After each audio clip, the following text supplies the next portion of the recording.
Ghost of Caliban, The Saga of Luther, Legendary Lord, a Dark Angel Story, by J.M.R. Durham.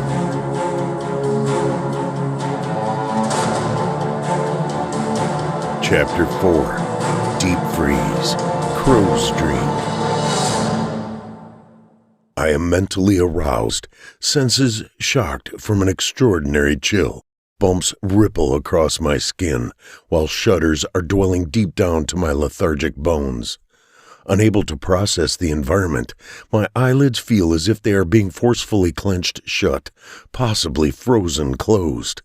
With great effort, I struggle to try to move, first my arms, then my feet, lastly my fingers and toes.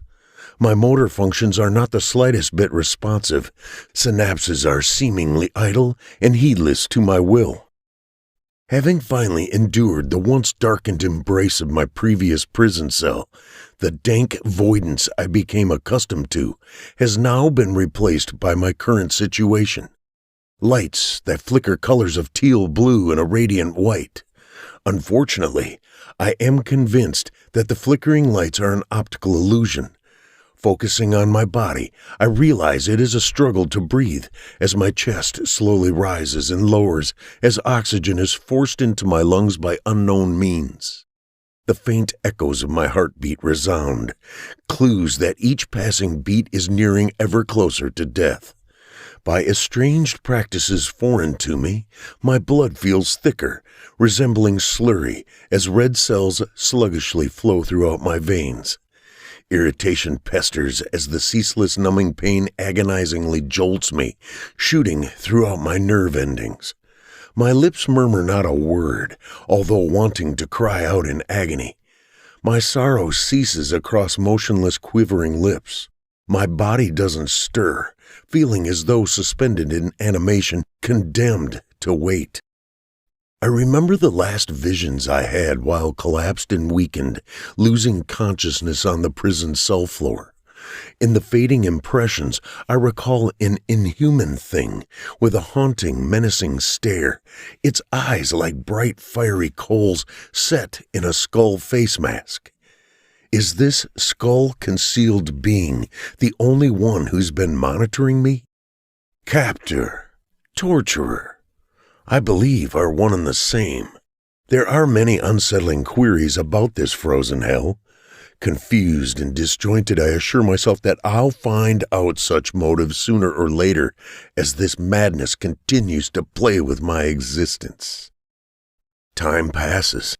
I struggle to comprehend how much has lapsed. Hues of light blue mixed with shades of white settle behind my unseeing eyes. The light show, as I deem to call this vitreous illusion, occupies my time, while the ever-present numbing pain that persists seems to be the only feeling I retain. The hues of once blue and white start to change, encompassing a plenitude of different pigments in a variety of shapes, unconstructed chaos, geometric impressions that never form a solid arrangement. The current transition underway arises for reasons I do not know, and seems so prompt. Has something happened? Distinct colors melded from white and blue soon encompass orange and purple, expanding as the color yellow is added to the bouquet. All these colors, swirling in and out of each other, simultaneously clash together. My mind feels like the palette of an insane imaginative artist as color blots form, nauseating me as I subconsciously watch the chaos continue to play across my mind. Though unable to move, I feel almost as if the world is spinning.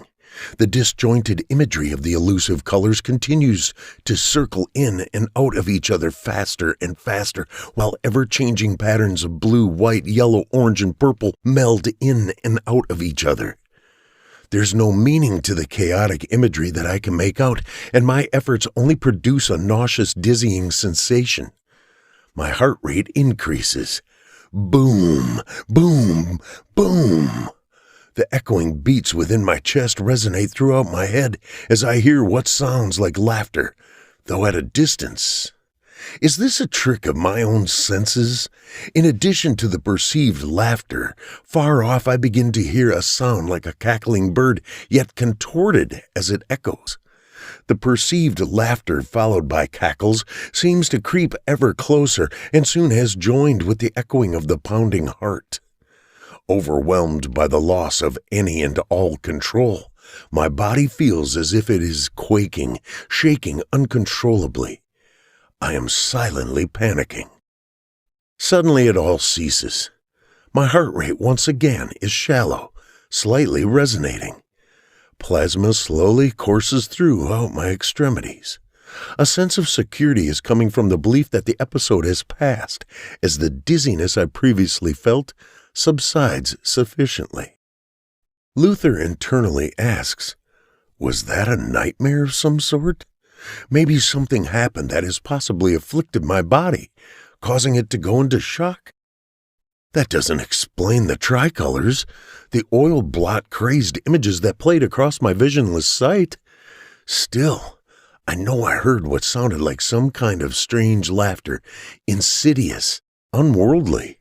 I could almost make out what sounded like a bird cackle. When I noticed it, it seemed to be at a distance, a far-off utterance that seemed to be coming ever closer and close. Abruptly, Luther was alarmed as a voice intruded within his psyche.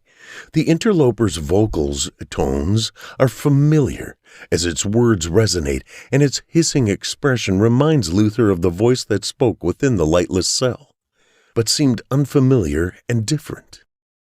So, you still yet live, hmm? We had thought you were dead, or far worse, by the looks of it, we weren't far off.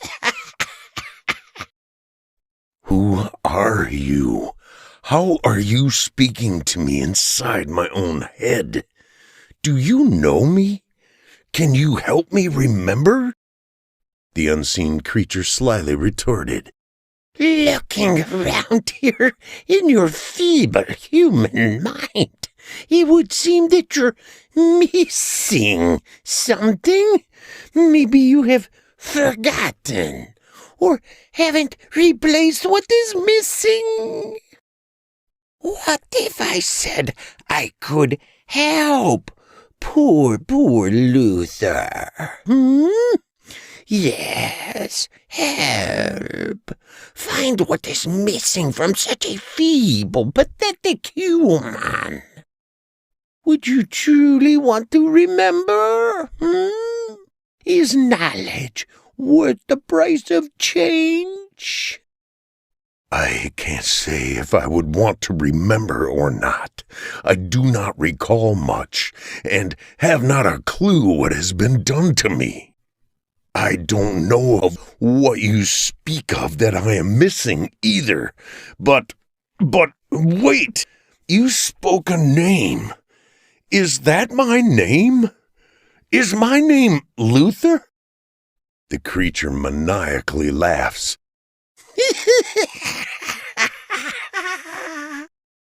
Luther asks, is that my name? Luther, is it? Humans, your psyches are so fragile. Like glasses, when a simple pebble strikes, your minds are so easily fractured. Yes, Luther, that is your name.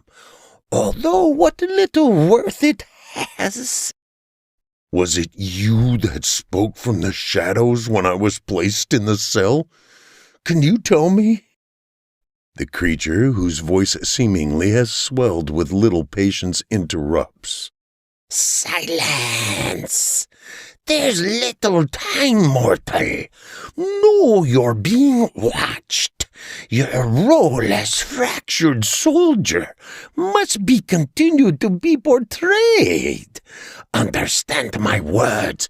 Proclaim nothing. Fate is at hand, Luther. You'll regain your memory and so much more. Give us time and trust me. But heed, everything comes at a price, and being you haven't repaid the debt you already owe. Others? My debt? Soldier? The creature's fading words incorporated with Luther screams intertwined echoed words. You? Oh, Luther? Regaining consciousness as my body is racked by convulsions, I feel thin sleets of ice sliding off the back of my hands, shins, upper and lower arms. Clenching my fists, I notice that my wrists, my upper midsection, my lower legs, and across the brow of my forehead have moisture-soaked restraints applied. I feel some warmth across my bare skin, yet some sort of material seems to be covering my pelvic area. It is hard to see anything. My eyes dilate and flutter to the left and right as my sight fades in and out while white dots spackle my vision, as formless items or individuals haven't fully formed. Mucus runs down both my cheeks as a thick gelatinous sponge that I imagine had previously masked both my eyes softens. The unknown substance streams as similar to curdled milk and smells the same. It's slowly sliding from my eyelids. My blood quickens, second by second, freely coursing through my arteries. Warmth floods my head. The multicolored blot dissipates, becoming flickering lights, like stars blinking in and out of my peripheral vision. The hissing voice fades as well. The only sounds left in Luther's mind are the far-off laughter, joined with the echoing cackle of crows. Remember, Luther, remember. Incoherent to the other Marines and his surroundings, Luther stutters and slurs his name as his body shakes and twitches sporadically. Luther. My name is Luther. The superior apothecary shouts, He has suffered mild heart attack. Warden, he wasn't properly prepared for cryogenic deep sleep. You could have killed him. The warden sternly speaks. You weren't here, apothecary. Check the vault data records. You'll see it was an emergency. Thanks be to the Lion, it had not been a security breach as feared. The warden already has his helmet mag locked to the side of his combat belt. His grayish-blue eyes deadlock as he stares at the apothecary who is clad in his battle-worn medical white with green trim livery of the Legion. The warden continues. Remember whom you speak to when voicing your discontent, superior apothecary. Disapproval of my course of action is duly noted, brother. The chapter master will receive your report summary and determine whether or not a reprimand is in order. The keep operations and protocols initiated when need be are my burden, as they were the warden's before me. The apothecary stands beside the open frost-covered oval-shaped door to the cryogenic capsule. Inside the warming capsule, Luther's unconscious body trembles while 2 needles have already been stabbed into the 2 tubes that extend out from the hidden skin flaps of Luther's underarm. The apothecary is pumping through the tubes, leading 2 medical implants of Luther's main organs.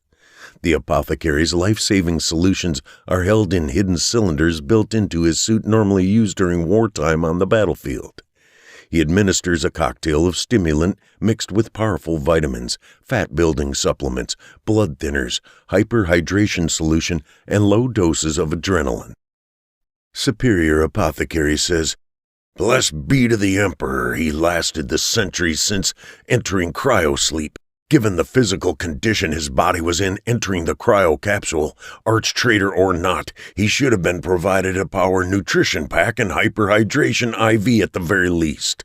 He was dangerously malnourished, living off body fat and whatever he soaked up off the floor. Warden retorts. When the High Chaplain is present after his return from his pilgrimage to the newly formed ecclesiarch world, in addition to allowing the chapter master adequate time to assess the party's reports that were present during the trader's introduction to deep sleep. Until the council has convened and all reports have been looked over, this conversation ends. Now, the superior apothecary, determined not to incite any further hostility, mutters under his breath, "Thank the Emperor, he was heavily sedated. The sedation aided to stabilize his body from going into complete shock." The Master Apothecary, millennia ago, was an aspirant initiated into the chapter's medical battalion. Through trial and error, lessons learned through knowledge-based failure, he has saved countless lives when mastering his practice. He has aided many persons, including but not limited to imperial civilians young and old, loyalist Astarte's cousins and kin, and the meager guardsmen. As a field medic, he endured battle after battle, wars near and afar. His caring nature and preservation of life were often taken for weakness. That is, until you're the one whose life the apothecary was trying to save, and your wounds were those he mended at either end of his laser scalpel. Renowned as a medical practitioner, laboratory research assistant, he progressed eventually through the ranks to Master Apothecary. Unbeknownst, he had been chosen and awaited induction into the inner circle. While stationed on the Rock, the senior apothecary would oversee the teachings to the Legion medical aspirants whom by the Emperor will, the Legion would have new inductees apothecary to the Dark Angels chapter. The warden continues to brief on the prisoner after cryogenic deep sleep preparations and care, ending his remarks with a follow-up reprimand, all the while facetiously pulling rank towards the master class apothecary. The warden sternly speaks. "Master class senior apothecary, resume addressing the prisoner's physical and mental health until they are brought to adequate status. For throne's sake, provide it with some garments. The chief librarian requires the fiend to be attentive to the best of your medical capabilities. The arch-traitor needs to be responsive and coherent once tests are initiated. The librarian's psychological probe and investigation can reveal to any manifestations of warp taint. Once the librarian has made his conclusions and are finalized, then we all must prepare for the transfer of the prisoner. The archfiend will be securely placed back into its cell. After our duties joined with verifications having been completed and data logged into the vault. If you would prefer to further elaborate to me your qualms, I will further hear and consider any suggestions you might have on how best practices and procedures can be followed when overseeing traders in an emergency."